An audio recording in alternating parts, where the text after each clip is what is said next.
Hello everyone. आज हम इस वीडियो में करेंगे class 9th geography chapter 1 India size and location. तो इससे पहले हम इस चैप्टर का पार्ट 1 कवर कर चुके हैं और आप नहीं देखी हैं तो डिस्क्रिप्शन बॉक्स में उसका लिंक है, आप वहां पे जाके देख सकते हैं। तो अभी हम पढ़ेंगे India and the world. The Indian landmass has a central location between the East and the West Asia। हमारा इंडिया का जो लोकेशन है वो ईस्ट और वेस्ट एशिया के बीच में सेंटर में है। India is a southward extension of the Asia continent. Asia continent का साउथवर्ड यानी कि साउथ के तरफ हमारा इंडिया मौजूद है। मैं आपको ये मैप में समझा देती हूँ।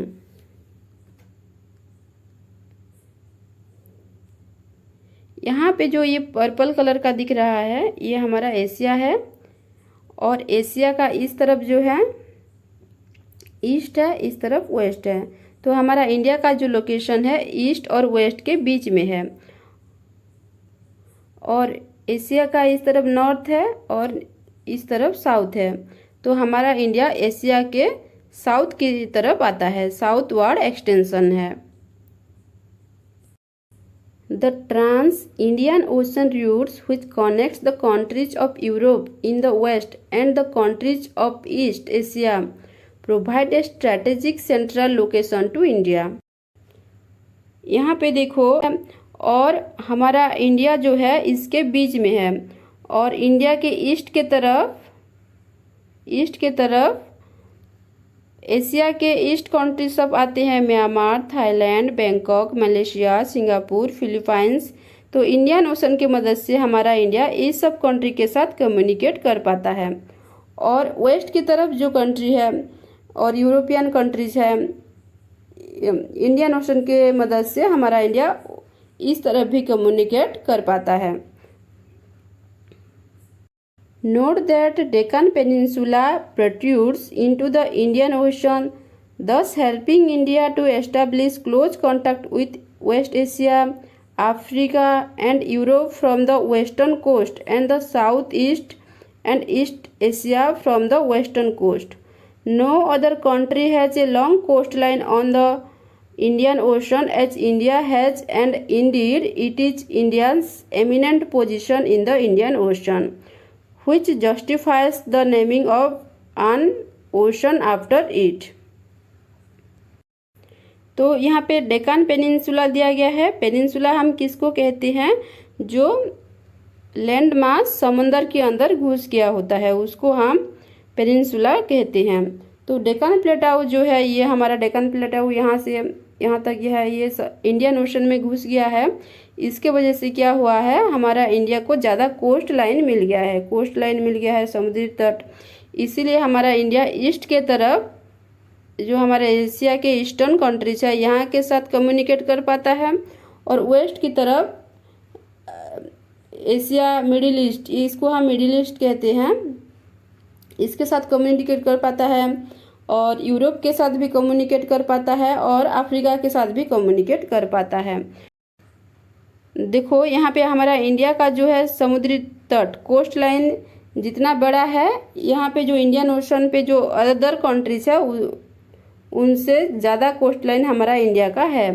इसीलिए हमारा इंडिया के नाम से इस ओशन का नाम इंडियन ओशन रखा गया है, क्योंकि हमारा इंडिया का कोस्ट लाइन जो है सबसे ज़्यादा है। Since the opening of the Suez Canal in 1869, India's distance from Europe has been reduced by 7,000 kilometre. यहाँ पे स्वेज कैनाल का बात किया गया है। तो स्वेज कैनाल कहाँ पे है मैं दिखा देती हूँ।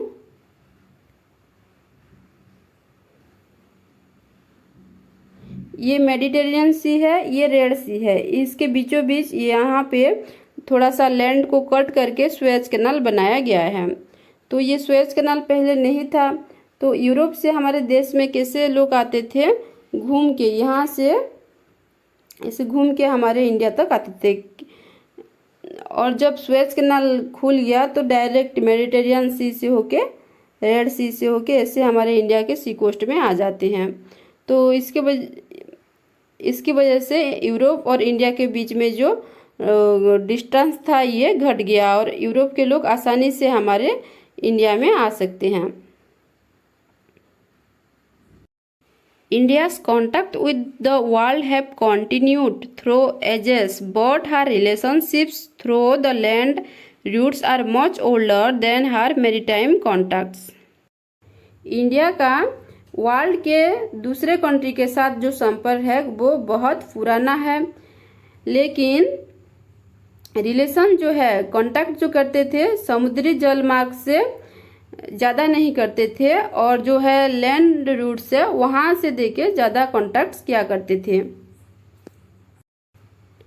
The various passes across the mountains in the north have provided passage to the ancient travellers while the ocean restricted such interaction for a long time. Northern mountains के जो पासेस यानी कि दर्रे हैं, पासेस किसको कहते हैं, दो पहाड़ के बीच में जो छोटा सा रास्ता आने जाने लायक छोटा सा रास्ता होता है उसको हम पासेस कहते हैं। उसी पासेस के थ्रू क्या करते थे, जो पुराने यात्री हैं, प्राचीन काल के यात्री हैं, भारत आया करते थे। जबकि क्या होता था, जो समुद्री मार्ग है बहुत समय तक ज्ञात नहीं था, उन लोगों को पता नहीं था कि समुद्री रास्ते किस तरफ से हैं, हमारे इंडिया को किस तरफ से आते हैं। इसीलिए वो क्या करते थे, लैंड से जमीन से ही चल के हमारे इंडिया तक पहुंचते थे बहुत सारे जो ट्रैवलर्स थे। These routes have contributed in the exchange of ideas and commodities since ancient time।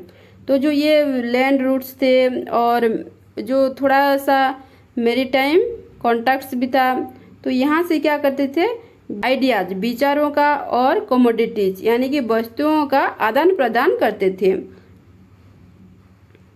The ideas of Upanishad and the Ramayana, the story of Panchatantra, the Indian numerals and the decimal system thus could reach many parts of the world. हमारा India और India के जो waste और middle east ये सब country के साथ थोड़ा सा अच्छा रिलेशनशिप्स रहा है और यहाँ से क्या करते थे, हमारे इंडिया के लोग अपनी पड़ोसी देशों के साथ जो है आइडियाज और जो कमोडिटीज ये सब एक्सचेंज करते थे। और इसी तरह क्या हुआ, जो हमारे रामायण की कथा, पंचतंत्र की कहानियाँ, भारतीय की जो न्यूमेरल्स नंबर सिस्टम और डेसिमल सिस्टम्स ये पूरी दुनिया में पहुंच पाया इन देशों के थ्रू जो लैंड से कांटेक्ट करते थे।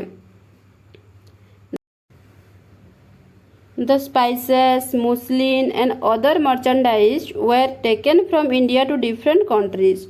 तो इन रूटों से क्या होता था, जो हमारे देश के जो है मसाले और ये जो यहाँ पे दिया गया है मुस्लिन यानी कि मलमल के कपड़े और मर्चेंडाइज यानी कि व्यापार जो होता था इन्हीं मार्ग से होके दूसरे देश में पहुंचता था। जैसे हमारे कंट्रीज से दूसरे कंट्रीज में हमारे देश के विचारों जो थॉट्स हैं वो जाते थे और हमारे देश के जो मसाले, मुस्लिम कपड़े और जो बिजनेस होता था, वैसे ही दूसरे देश से हमारे देश में भी जो उन देशों का विचार और उन देश का जो है सामान हमारे देश में भी आता था और ये हमको हमारे कंट्री के दूसरे दूसरे पार्ट्स में देखने को मिलते हैं। जैसे कि ग्रीक स्कल्पचर और उनका आर्किटेक्चरल सिस्टम जो डोम्स बनाने का है वो सब हमारे इंडिया में भी देखने को मिलता है। अब हम पढ़ेंगे इंडियाज नाइबर्स, भारत के पड़ोसी देश। India occupies an important strategic position in south Asia. तो जो हमारा इंडिया है साउथ एशिया में इसका एक महत्वपूर्ण स्थान है, महत्वपूर्ण जगह है।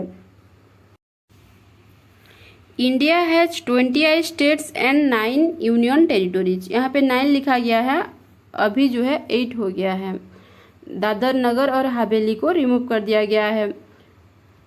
तो हमारे इंडिया के जो 28 स्टेट्स हैं और 8 यूनियन टेरिटोरीज हैं। India shares it's land boundaries with Pakistan and Afghanistan in the north west. तो मैं आपको दिखा देती हूँ मैप में। हमारा इंडिया जो है उत्तर पश्चिम यानी कि नॉर्थ वेस्ट में पाकिस्तान और अफगानिस्तान के साथ अपना लैंड बाउंड्रीज शेयर करता है। जैसे कि ये पाकिस्तान है और ये अफगानिस्तान है।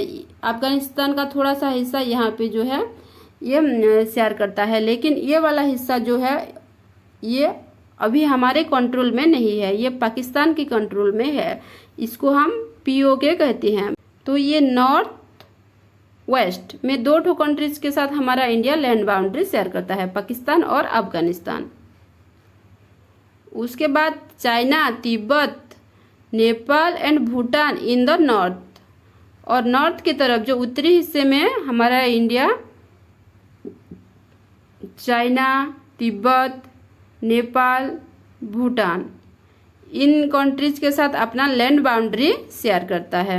And Myanmar and Bangladesh in the east. और ईस्ट यानी कि पूर्व के तरफ जो है बांग्लादेश और म्यांमार के साथ हमारा इंडिया अपना बॉर्डर शेयर करता है। तो फिर से हम देख लेते हैं हमारा इंडिया किस किस तरफ किस कंट्रीज के साथ लैंड बाउंड्री शेयर करता है। तो पाकिस्तान और अफगानिस्तान ये जो है नॉर्थ वेस्ट की तरफ हैं, और नॉर्थ की तरफ जो है चाइना, नेपाल, भूटान इन कंट्रीज के साथ शेयर करता है लैंड बाउंड्रीज। और फिर ईस्ट की तरफ जो है बांग्लादेश और म्यांमार के साथ अपना इंडिया लैंड बाउंड्री शेयर करता है। Our southern neighbors across the sea consist of 2 island countries, namely Sri Lanka and Maldives. Sri Lanka is separated from India by a narrow canal of sea formed by the Palk Strait and the Gulf of Mannar, while Maldives Island are situated to the south of Lakshadweep Island. हमारे India के समंदर पार 2 country मौजूद है, एक है श्रीलंका और दूसरा है मालदीव्स। श्रीलंका जो है हमारे इंडिया के साथ पल्क स्ट्रेट से अलग हुआ है, पल्क स्ट्रेट। और जो मालदीव्स है लक्षद्वीप आइलैंड के नीचे है। ये 2 कंट्री जो है हमारे इंडिया के समंदर पार कंट्रीज में से हैं। India has had strong geographical and historical links with her neighbors.